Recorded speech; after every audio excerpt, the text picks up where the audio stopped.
Welcome to Kenton Teaches. Enjoy the video.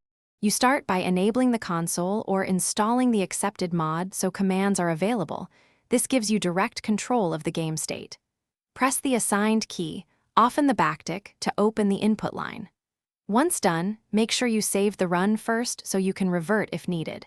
You will type short commands. This prevents long delays. Practice opening and closing the console a couple times so your hands and eyes get used to the keyboard flow before you execute impactful commands.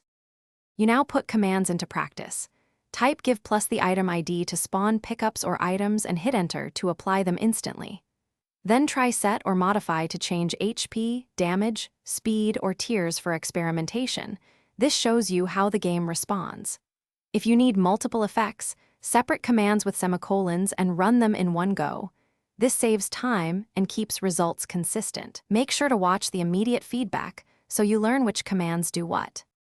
You finish by closing the console and validating the changes during gameplay. Play a short section to confirm stats, items, or events behaved as expected. If something breaks or the game hangs, reload the save you made earlier or restart the game to return to a stable state. In case of unexpected results, review and log the exact commands you used so you can reproduce or undo them. This habit saves time and prevents accidental permanent changes to your runs. Thanks for watching. Please subscribe if this video was helpful.